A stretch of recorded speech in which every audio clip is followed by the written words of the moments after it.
Hazy, I know you've gone over the Leafs kind of horror show with picks that have gone wrong. Draft picks, and this guy went there, and this second rounder turned into this guy. That Detroit draft, they took Zadina, I believe, over Quinn Hughes. Zadina. Out of the league, I believe. Yes, and I think it was Holland that was still there instead of Yzerman. So I got to clarify that because that is a swing and a miss. You have Quinn Hughes 45 minutes up the road. And now, I will say one thing. I was in Buffalo at that World Juniors, and I watched Quinn Hughes, and I was like, I knew he was talked about as a top 10 pick.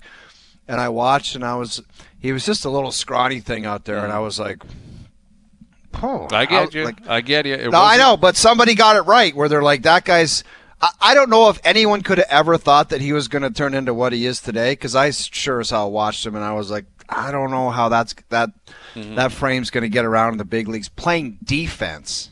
Well, that's the amazing thing. Like, he is such a unicorn where he is like a rover, the way he walks the line, the way he controls the play. And, yes, he's not Pronger or Stevens in terms of leaning on guys. Dominates the hockey game. He's so effective in terms of puck retrieval and smarts. Like, he's smarter one of my than favorite else. players to watch. When you watch him, brilliant. You're like, God, that is so good. Like, we will do this probably later in the spring, but we should put together – we do drafts, every once in a while, drafting different players based on different standards. But, who you would build your franchise with, I think it's McDavid clearly still. I still think McKinnon should be in there, and I think it's probably Makar and Quinn Hughes. Like, I think those are the four guys. You could argue maybe Draisaitl, Matthews would still be in the conversation. Barkov is in the chat. But for me, it might be those four. Like Hughes, Makar, McKinnon, McDavid. Like, that's the big four in terms of franchise, superstar centers, superstar defensemen, in terms of what they do and how they play, and how much just entertainment value they bring to the table. It's incredible. They're all leaders. It's pretty incredible. And we'll see what happens in Vancouver. But dude, that would suck. Like, to put Zadina on waivers, knowing that that's the guy you drafted ahead of Quinn Hughes. Now, Vancouver had their own issue because they took Ole Ulevi one year instead of taking Matthew Tkachuk, who was on the board. So that one hurt. There's. You want to give me you want a Hazy's list one day? Give me a instead of. Give me the top 10 instead ofs. Yes, you remember that? And I'll the throw Boston up. Bruins had those 3 picks in a row. Yes.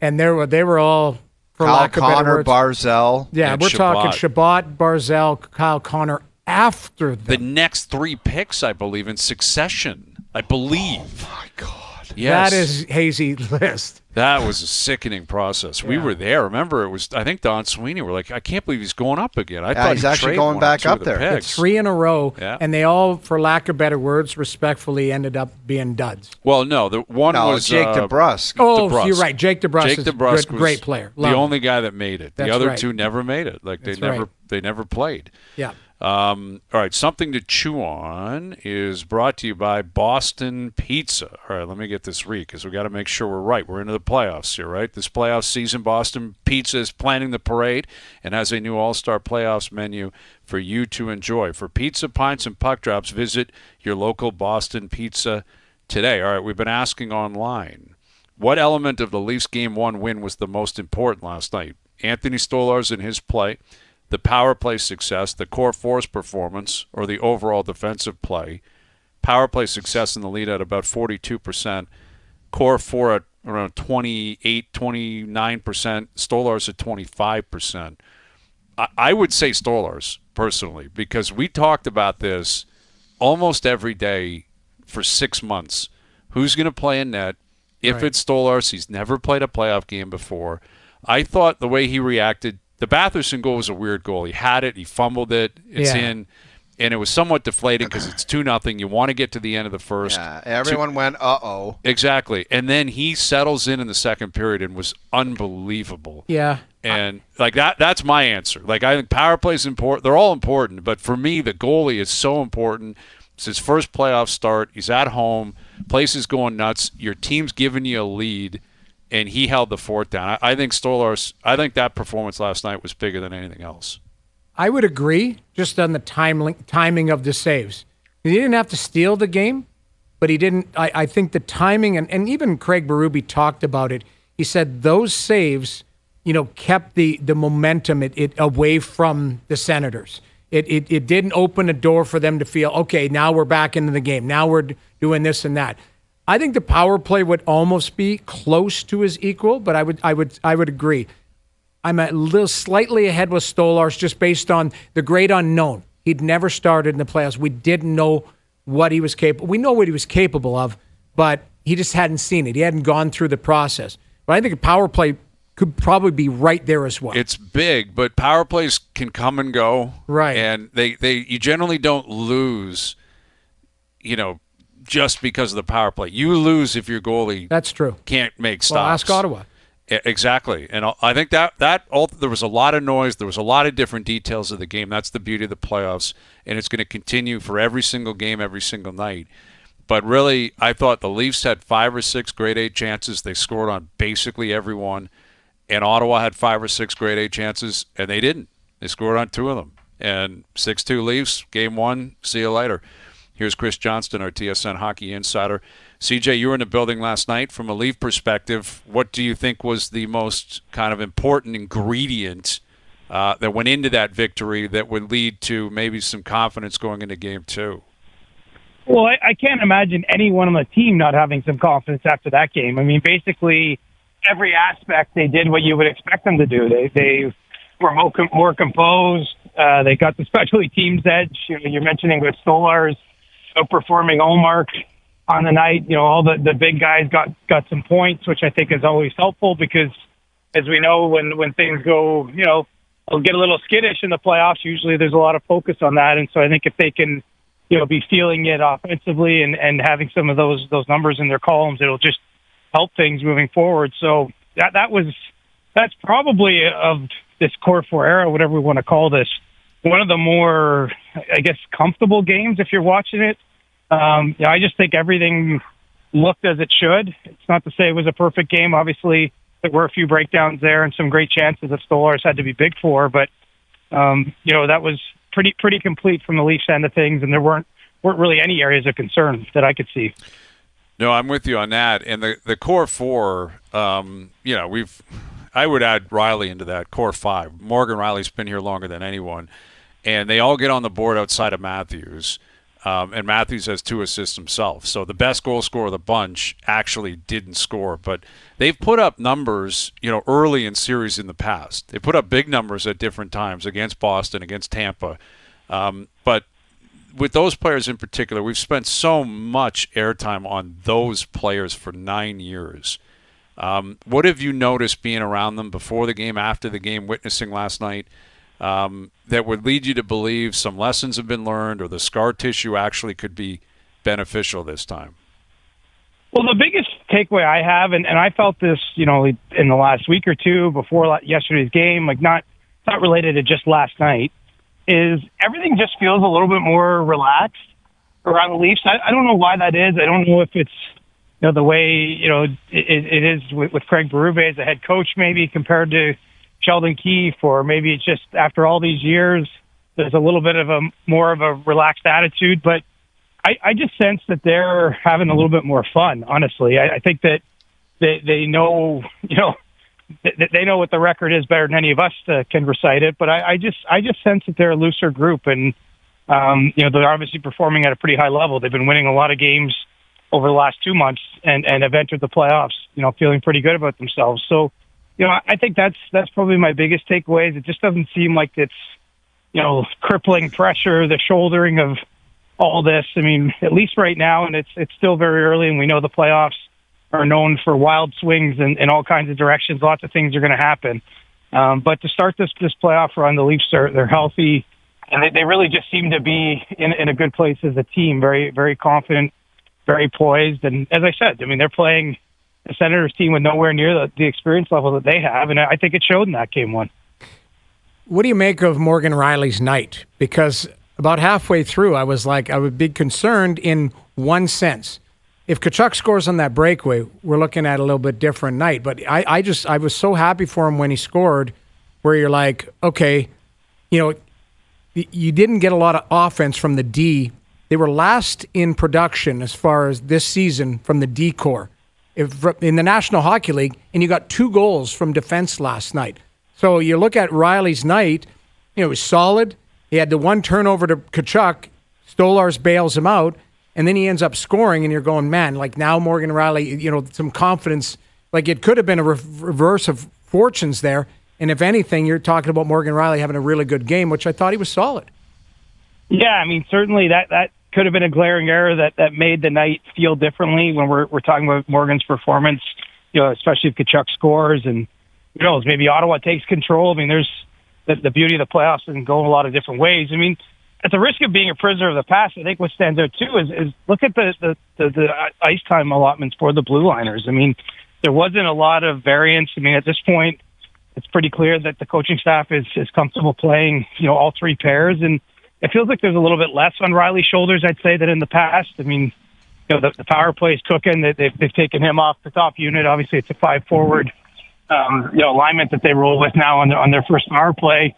And, with some of the players they've signed, the Tanevs and OELs, bringing in Brandon Carlo at the deadline, I just think that they're a better balanced group back there. So, for Morgan, I think he probably feels like he has to do a little bit less. He's still playing big minutes and important minutes for the team, of course, but I think that he's maybe shouldering a little bit less of the overall weight of what needs to happen. And, you see the results of a game like that because, certainly a couple of breakdowns on the Leafs end. I mean, I don't want to look past those, but in general, even in some of these games where they're outshot, it doesn't feel like they're completely underwater in them. And I do think they're playing a much better defensive game overall with the personnel changes they've made in the last year. CJ, in the press room after the game, did it go somewhat quiet when the question was phrased about the elephant in the room? And then Greeny's head looked like it was going to pop off of his body at whoever asked the question. How did that go down in there? What was the vibe like? Well, it was Ken Campbell that asked the question. Longtime writer in this town, probably was working at the Toronto Star back when Travis Green was on the Leafs. So I'm guessing it's, the funny thing about this series, it feels a little bit like it's very familiar, right? Between Travis Green, obviously he's no stranger to the market, to the people on our side of the microphone. A lot of people that have worked, I guess, on both sides of the Battle of Ontario. And so I don't think anyone was surprised by that question. Ken is known in the media ranks for... It was a dumb question. I thought it was a dumb question. Well, I mean, fair enough. He got a great answer, and that's, selfishly, when you're sitting in the crowd as a reporter, you're happy to see that kind of get some of that answer. But I can understand why, if you're Travis Green, you're sitting there going, "Oh man, tough night for the goalie." But this is put to me in a way that I'm not sure what to do with. Right. Yeah, the elephant in the room about Ullmark after one game. But listen, Ullmark's going to go in tomorrow, and someone's got to lose game 1. And we've been talking about it, that Ottawa's not alone. Dallas lost, and Jersey lost, and St. Louis lost, and Minnesota lost, and someone's going to lose. Edmonton, LA tonight, Montreal, Washington. There's going to be someone's got to lose game 1. In terms of what else you've seen throughout the league, the Dallas-Colorado series in particular, do you feel like that, we saw something that would indicate Colorado's going to kind of cruise home, or do you think Dallas is going to have that pushback because that series had been hyped up and promoted as this, out of the universe type matchup, and game 1, 5-1 Colorado, and Dallas has lost a lot of games here coming down the stretch? Yeah, I'm an optimist. I still think there's a chance that series lives up to its billing. I mean, having the injuries the Stars do, it's not to make excuses for them, but it does change maybe some of the dynamic there, especially Heiskanen, who would be playing so many minutes for them in a world where he was healthy. But, the Stars are a pretty battle-hardened team, and they've been to a couple conference finals here in recent memory, and I just have to believe that they're going to find a way to get back in the series and win the game tonight, because, going to Denver down 0-2 would be a pretty difficult position, and would suddenly turn that series that we did hype up into one that could be over, much quicker than most people would have expected it. But, even with some of the absences, I think the Stars have the players to make this an interesting series, and really it's on them to go get it done. So, I don't overreact too often to just one game. I mean, even I'd say the same in this Battle of Ontario, might feel very different in a couple days' time. So, the Stars, this is a huge, game 2 for them tonight, but I don't think they're out of it just because game 1 didn't go their way. With Chris Johnston, our TSN hockey insider, I'm sure you're aware of the Vancouver Canucks press conference where they were discussing the future of Quinn Hughes. Setting up blockbusters. Yeah, and Jim Rutherford, basically said, hey, maybe money isn't going to be what matters most to Quinn in the future. He's indicated he wants to play with his brothers, and maybe Vancouver has to get Luke and Jack into Vancouver in order for them to have, the control over that. How do you think the league and how do you think New Jersey may respond to that? Well, I'm sure it's one of those ones behind the scenes that there might be a bit of a wrist slap. I don't think that. I mean, look, they have to take anything that borders on tampering seriously. Obviously, you're talking about 2 players that are under contract to the Devils, and I think that Jim Rutherford in that case, probably provide a little too much info in that answer, but.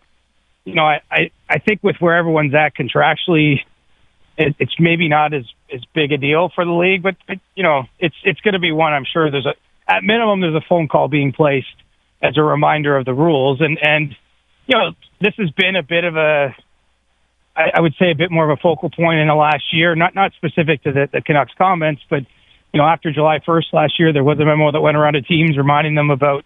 Not talking to free agents too early. This is a little different circumstance, but I think it falls under the same broader category of being very mindful of how little you're supposed to say, which is basically nothing about a player that isn't under your employ. So, I give the Canucks credit because a lot of those press conferences have a lot of truth bombs in them, and that was probably the biggest one I heard drop today. What I took this a different way. I don't know how. I want all 3 of you guys to weigh in on it. To me, I thought that was Jimmy Rutherford painting a picture. It's like, we could offer this guy $50 million. He wants to go play with his brother somewhere else. But when he tossed in the other guy, the other guy's coming here. Well, obviously, because look, Jimmy's honest, and I think he's been in the league long enough where he just doesn't give a rat's ass. It's just he was just speaking the truth. He was, but I think if something like, wouldn't you be fearful in Vancouver that if one of his favorite coaches, Rick Tocchet, doesn't come back? And you've had the JT Jamie, Miller we were and just Pettersson? discussing, what does the organization do?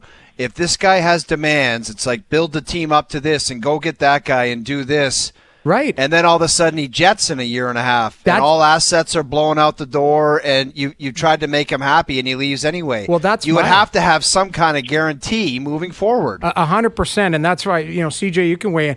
When I listened to those comments, I felt like he was almost, saying, we're a little worried here that this guy, doesn't matter what type of check we can write. He might put his hand up and say next summer, I'm playing this out. Because they can sign him this summer, correct? July 1st? Not this summer, the next. The following He's got 2 years the left. Next summer. Sorry. Yeah. How's that fair to Quinn Hughes, though? I mean, if I'm Quinn Hughes, and CJ, you jump in, but if I'm Quinn Hughes, I'm like, let me get this straight. Elias Pettersson's a disaster. JT Miller, whatever the hell happened there, he's gone. We don't know who our coach is going to be. Demko never plays. We don't score. I'm the only guy that actually plays. I'm the guy with the captaincy. I'm the guy that shows up. I'm the superstar, and now you're putting this on me because I have brothers that play. I may not want to be here. Right. I think that's unfair to Hughes. Where do you stand on it, CJ? I agree with you 100%. I mean, it's also opening the door to your fans to really start imagining a world where he's not there. Now, right. I guess I'm sure the realistic fans, their brains might have already, got to that point. But when you hear the president of the team, state so openly, basically how dire the situation feels, that if it's interpreted the way Noodle said it correctly, that there's it's not a matter of us not paying him. There's nothing we can offer him unless we get his brothers here. Again, it feels like a very, very, very, very honest comment, an unusually so in that kind of setting. Yeah, it sure is. Concerning, though. It is. And again, it's like a cherry on top. It's been a disaster. And now this on the way out, like what's going to happen with Quinn Hughes.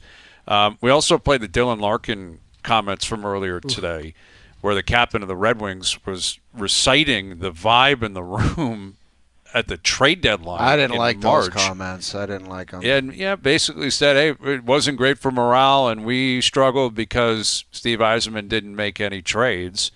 How do you think Yzerman could react to that? How might ownership in Detroit react to all of this?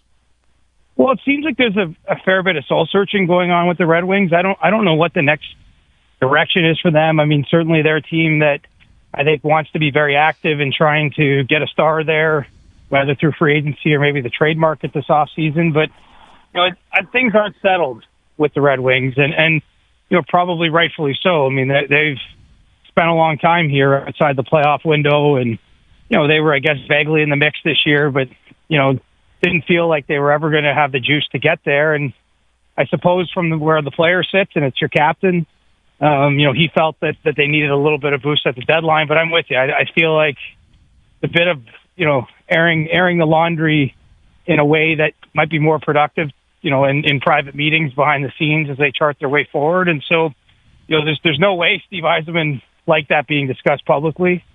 But at the same time, we've seen this in the past. I actually remember the Blue Jays doing this a few years ago, coming out and speaking in this way, some of their players after their moves made at the deadline.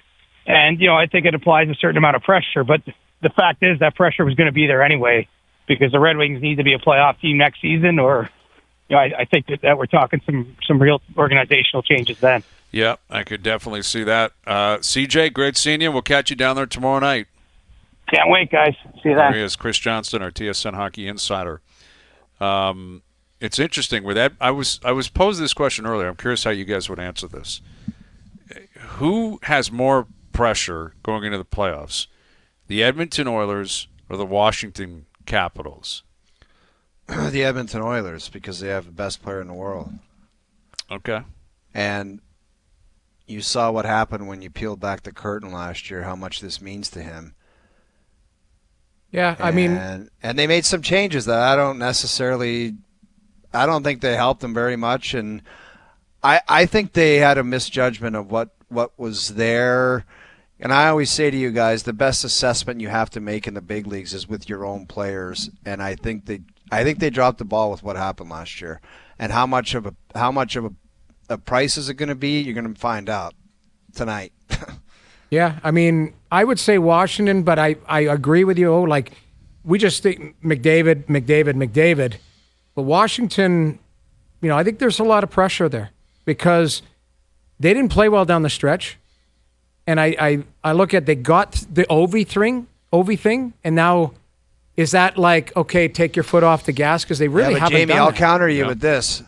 There is a lot of pressure because of the record and where they stand, but at the beginning of the season, I again did not have them making the playoffs. No, you're right. Let's not kid ourselves here. fair. The reason Spencer Carberry is going to win Coach of the Year, and people are talking about O'Neill out in Winnipeg, Carberry's going to win the Coach of the Year because of the expectations going into the season. Nobody had the Washington Capitals with that kind of record, blowing away everybody and separating in the Metro.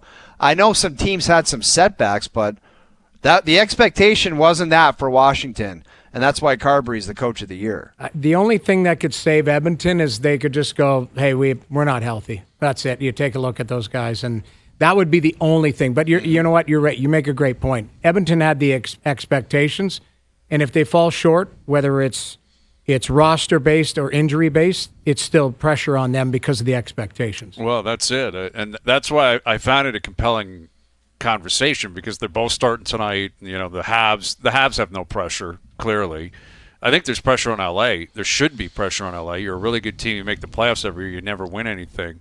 But two separate scenarios, yet Washington, they won the conference. They were fighting for the President's Trophy with 4 or 5 games to go.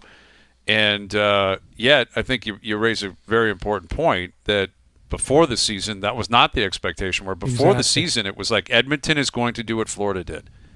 Lose in the Cup final, the next year go back and win it. And I think Edmonton, it feels very different today looking at Edmonton compared to how we looked at Florida. That's a bonkers thing to think that Vegas did it, or did Vegas go back-to-back and then win it? Vegas had been there. They went to the final in the year anyway, one. Florida did it. Edmonton did it. Tampa did it. Tampa went to the couple. It doesn't mean very that just difficult to because do. you get there, it's like an I hear automatic. you. That's insane. But that's Not in a the lot of parity. people had that opinion. I mean, that was I wouldn't say it was consensus, but it was like Edmonton will just do it next year. They learned from the Cup final. They'll get back in the saddle. Dude, there was a consensus And- favorite amongst our colleagues for them to win the Cup. Everybody and listen, was justified after what they did last year and who they have and all that. But, this time last year, Florida, it was like, I think they're going to run through the East. And they did it. I don't have that feeling with Edmonton in the West. It's clearly very different. Bruno Gervais will join us on the Habs getting started tonight. Could they maybe have a sleeping giant on their hands that they need to continue to sleep? And that would be Washington, the way that they were playing coming into the playoffs. And what kind of night will we see out of the kids, out of these young players in Montreal? Game 1 tonight down in Washington. So we'll catch up with Bruno. Best bet still to come. Overdrive continues. TSN 1050 and on TSN 2. All right, best bets later in the hour. Got a bunch of hockey games tonight. A lot of Canadian content tonight. Got the Jays down in Houston. Max Scherzer's down there throwing. Second cortisone shot. We'll see what comes of it. But Get that weasel Rowdy Tellez out of town. I know. Rowdy jam them up, man. And they need Scherzer. That Easton Lucas, that's enough. Good job. Couple of good starts, but that's enough now. Yeah. That's 2 starts. He's been lit up, giving up a lot of home runs, walking guys. That's enough. They need Scherzer back in the rotation. Jays in Houston tonight. Habs are in Washington. Game 1 tonight. I am jacked for this game. I like all of us, I think, kind of jumped on the bandwagon on the Habs down the stretch here to see if they could punch their ticket. They went all the way to Game 82. They did it. Yeah, and they've been thoroughly entertaining to watch and track, but now they're in one. Now they're in the playoffs. Now it's a completely different level. And here's a guy that's very familiar with that. He's a former NHLer, RDS Canadiens analyst. Here is Bruno Gervais. How you doing, Bruno? I'm doing great. How about you guys? We're doing very well. What, I guess, paint us a picture, the mood in Montreal among Habs fans. Is it nervousness? Is it excitement or their expectation? What kind of feelings going into Game 1? Well, getting into the playoffs, it felt like Christmas came around twice with the Habs punching in, like you said, they're getting their ticket and getting Demidov, that nice little surprise, that little extra too at the end of the year. So a lot of excitement, and it's always been a hard thing, and it's the challenge here in Montreal to manage expectation and not get the emotions get ahead of everything. But they really finished strong. And if you look since, the Four Nation, the way they've been playing, and that's a pretty big, sequences of game. And they're top 6 in the NHL for that period of time and a lot of positive. Can they maintain that? And it's going to be fun to watch because, as you guys know, during a regular season, when you catch a heater, it feels like you can kind of keep it going for a while. And that's what Montreal did. They were tremendous down the stretch. But now that you're facing a team that's actually going to park the bus and analyze you and, trying to expose your weaknesses and make little change and tweak their system, tweak little things left and right and make some adjustment. It's going to be that little battle of adjustment between the two teams. That's going to be fun to see because they were just rolling, full of confidence. They were getting goals. They were getting, goals from the depth up front. They were really lucky too with injuries. I think they managed that pretty well and they stayed healthy the whole year. So that's a big aspect for our team, obviously. But now the fact that you got to face a physical team, a team that's got a big bodies for best of 7, that's going to be quite of a challenge. Bruno, talk about, you mentioned Demidov, the effect that he had, the games that he played and maybe what he could be, what he could bring to the table, maybe as an X factor.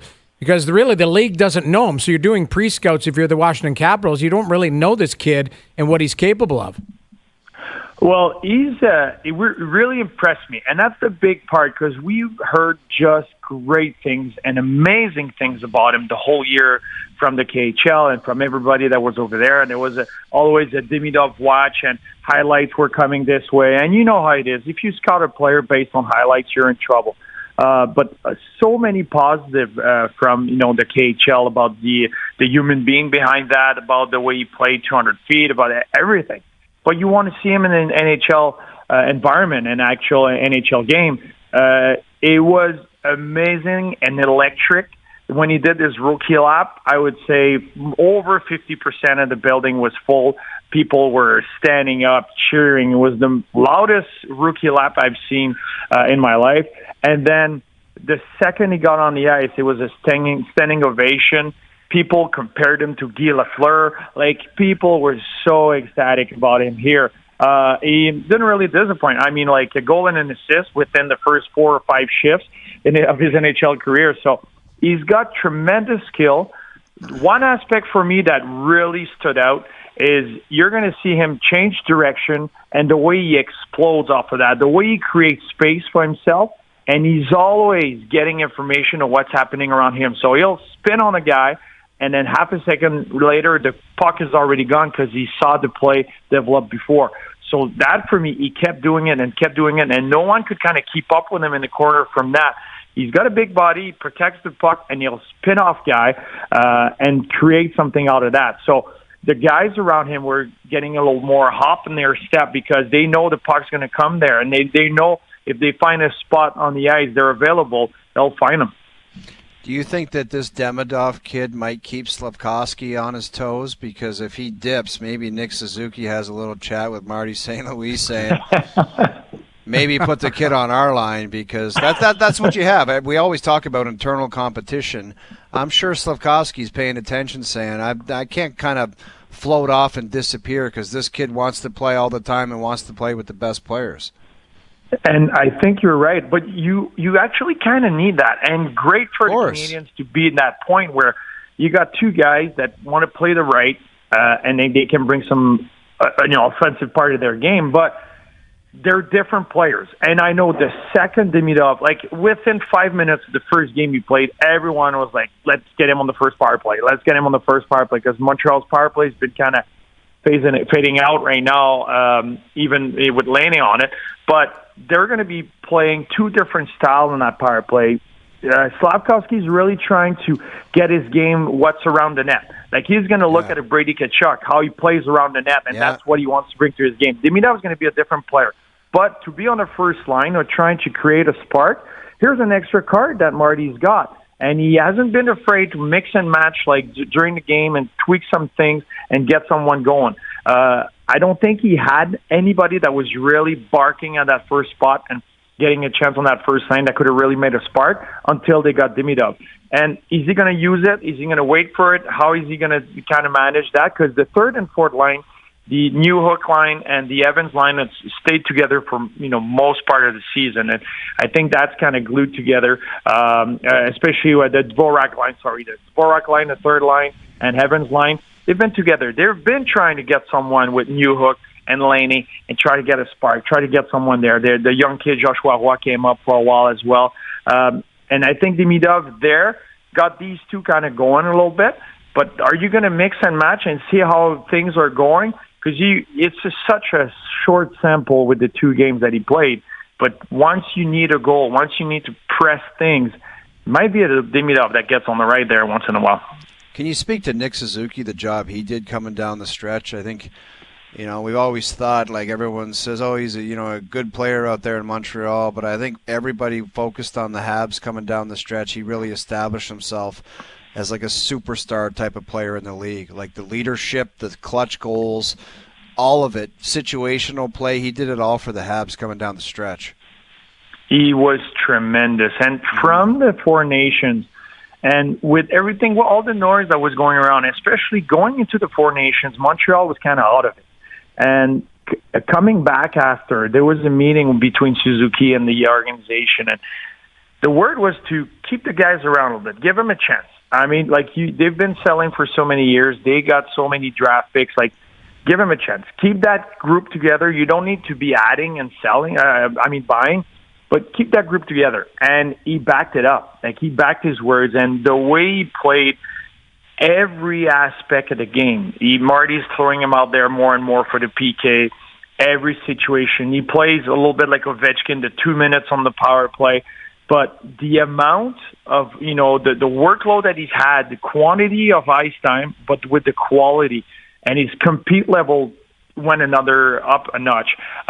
Everything that he did in big moments, everything went up a notch. And for a while, they were on a roll for a while, and I think he had 3 out of 4 game-winning goals, and he assisted on the 4th one. He was in the mix for every big moment for the Canadiens. And there's so many big moments during the year that brought the Canadiens to make the playoffs at the end there. But one of them was a couple weeks ago when Florida was up by a goal here in Montreal, and he scored for 6 seconds left to the game and then ended up scoring in overtime and getting the 2 points. That was humongous for them. So every big moment, Suzuki was right there. Absolutely. And you expect it continues tonight. Game 1, Habs Capitals. He is Bruno Gervais, former NHLer and RDS analyst. Enjoy the game. Enjoy the series. Thank you for doing this, Bruno. Anytime, guys. Enjoy the night. You got it. And, we've spent a lot of the day talking about goaltending matchups, and it'll be no different tonight where, Montembeault is going to go for the Habs, but Logan Thompson is ready to go, and he's starting and playing tonight. That's kind of something that would fire the boys up when you get your guy back in the cage. Yeah, he's been their guy. Yeah. It's just it's a positive thing, especially when you've been stalling down the stretch. You just get some mojo like that where it's I'm back, and the guys are all right, let's go. Yeah, and we always talked about Stolarz getting his first start. Logan Thompson has 4 in the playoffs. He's 2-2. That was for Vegas. Charlie Lindgren has 4 starts as well, and he's 0-4. It's not like they have a wealth of experience in net there as far as in the playoffs or deep into the playoffs. But Lindgren, has done a good job, but Thompson's their guy. If you look at analytically, I think we would all agree Logan Thompson probably could have been on that Four Nations face-off, how well he played, and it was Montembeault that got that number 3 spot there and that experience to go through. So I'm curious. We saw Ottawa, a little bit tentative, maybe some nerves, all of that type of stuff. What's Montreal going to look like? Because there is guys that have been there, Suzuki, Caulfield. Those guys got the experience against the Leafs whatever that year was. How many years ago was that? 2021, 4 years ago. And they have Anderson, they've got Gallagher and stuff, but what's Lane Hudson going to look like? Demidov, this guy just landed here. That is a great question. What Hudson and Demidov look like, and Hudson more so, because Demidov has played 2 games. He just got here. He's on the wing. Hudson's going to play 28 minutes tonight, possibly. And Tom Wilson's going to try and put him through the boards. Absolutely. And if it's not him, it'll be Ovechkin or any of them. They're monsters up front. Yeah. And they are going to do everything they can to try to get after him. Now, teams have tried to do that, but this is playoff hockey. It's going to be a little bit different. How does Hudson react to the pace, to the physicality, to the ice shrinking, all that kind of stuff? I'm very curious to see it. Demidov clearly a part of that as well. But Slafkovsky, he doesn't have the playoff history. Yeah. Right? He's getting that opportunity tonight. Caden Gooley doesn't have, playoff history, and these are important pieces. But they do have a good blend. Like you mentioned, Josh Anderson's a playoff player, man. Yeah, he's an animal. He's an animal, and he is one of the few guys that will go toe-to-toe with Tom Wilson. Yes. They've been fighting since they were 14 years old. They're both from the Toronto area guys. I think they're the same age. I think they've fought a lot through junior and all that. So he'll be there. Gallagher, you know where he's going. Logan Thompson will meet him early and often tonight. Yeah. He will be right in his wheelhouse. And, we'll see. I mean, it's an uphill battle. Washington's a clear favorite. They should be. But Montreal has been peaking to get in. We'll see what they've got. You got Winnipeg in action tonight. Do you think there's a focus on Hellebuck? There always is. But the fact that they won the game, does that settle that down, or are we all eyes on Hellebuck? It wouldn't hurt his cause if he's dynamite tonight and he win 2-1. That's the play. I agree. If they lost 3-2, all we're doing is looking at all 3 goals where he's a bit deep and there were some screenshots, didn't look great, all of that type of stuff. But I just did an SC hit when I was gone, and you can argue, listen, I didn't love the goals and seeing eye shots, all of that, but he made a save on Kyrou at 3-2 on the breakaway. And that makes it 4-2. If Kyrou scores there, that game's over. Because I think, St. Louis continues to roll. He makes a big save in the second period, and then Winnipeg wakes up in the third period, and it's curtains. That's what it is.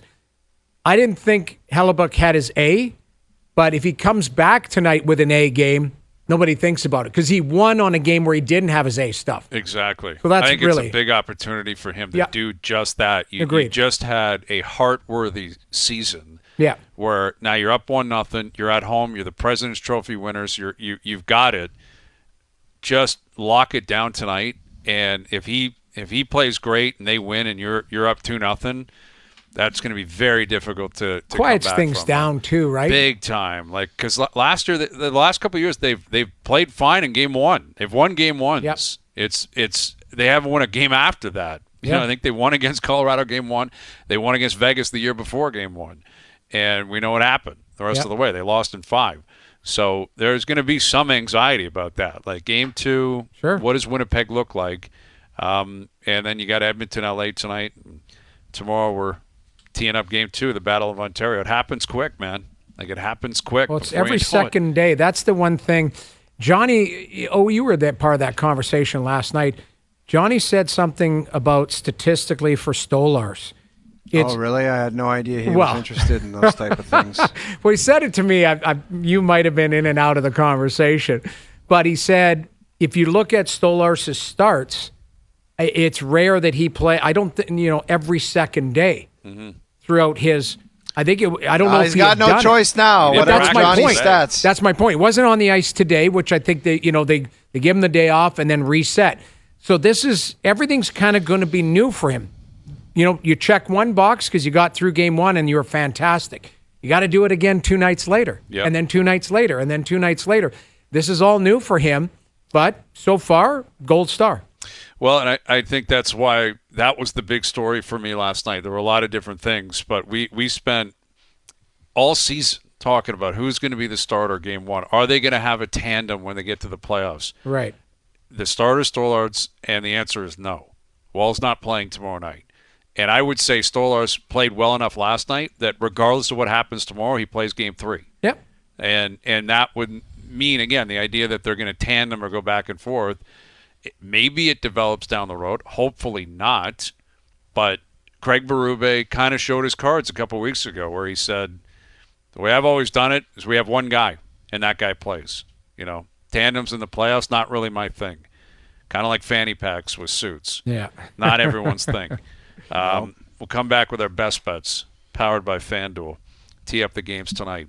OverDrive continues. TSN 1050 and on TSN 2. All right, today's best bets are powered by FanDuel. Make your picks and assemble a same-game parlay in seconds on the FanDuel Sportsbook app. I'm getting plus money on Leon Draisaitl, anytime goal scorer. I'm taking it in the playoffs. I'm taking it. No one's more clutch. No one shows up and puts up numbers. Taking it anytime, anywhere. Anytime, anywhere. I'll take it, and I'll parlay that with the Oilers on the puck line. You're getting plus 1.5. If it goes to overtime, if it's a one-goal game, you're going to win that. That parlay paying plus 182. Today's best bets powered by FanDuel. Live same-game parlays are now available for every Stanley Cup playoff game on the FanDuel Sportsbook app. Please play responsibly. 19 plus, physically located in Ontario. Yeah, you got the Oilers back in the dance. You got McDavid and Draisaitl in Hollywood. Can't beat that. You got the Habs. You got the Jets tonight. You got a couple of NBA playoff games.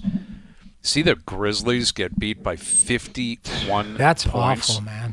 Awful. Like, I get they had to play the play-in games. I understand that. It's basically a scheduled loss, but I don't know how you lose by 51 in the playoffs. I couldn't believe it when I saw that yesterday. There's no coming back from that. That's man. That's where you shake pathetic. Hands and say, guys, take the series. Basically, I prefer to just leave now. Like 51 points is insane for the playoffs. It is. Like I still can't even fathom that happened. A lot of blowouts early in the NBA. But a couple of games there, and the Jays are down in Houston. And tomorrow, we got game 2, Leafs Sens, and maybe I'll bring the fanny pack in. You should. I'm going to have a suit on. I'm going down to the game. Put it on display. I know what I'm going to bring in. Maybe we started for the playoffs this year. I was at the store today, and I saw the T-shirts. One with a hawk. There's one with a cobra snake. maybe that's the vibe we got to get going. Something gritty, something different. All right. Is that at like a gas station? That's right. Like we were talking about I remember those T-shirts that they have a wolf, and only guys that are gritty and they mean business. They wear these things. I think we just give them a shot tomorrow. Okay. Well, I guess it's worth giving. Why not? I mean, I'll be ready to go. I'm going down to the game again. I'll be up in the press box. You're gonna wear a wolf shirt? I'm not wearing a wolf shirt. I got to wear a that. suit. I got to wear a suit tomorrow. Down Are you working tomorrow night, or are you just wearing a suit? I'm doing Sports Center after fair the enough. game. Yeah, every game. Because I'll be on. if you're going as that's fair. If you're going as a fan, you can't wear a suit. No, I would not have worn a suit yesterday. I know, but I'm saying if tomorrow you were going down just because you're going down with a buddy. Like you can't wear the suit. I would not wear a suit ever to the game. I had to wear the suit. I was doing Sports Center hits after the game. I'm not getting the wolf shirts then. Yeah, I don't think I can do wolf, man. I got to rock my ace. It's like my bee suit. I know, but it's for more casual when we're not all running around. All right, later in the week when the Leafs are on the road, wolf shirts on the road. All right, they're there Thursday night. Wolf shirts on the road. All right. Good stuff today. Thanks to everyone for tuning in. TV, radio, podcast, web. Everyone for helping out behind the scenes. We appreciate it. We're out of here. Enjoy your evenings. Enjoy the games tonight. We're back tomorrow at the Fanny Packs 1-0, 4 p.m. We'll chat then.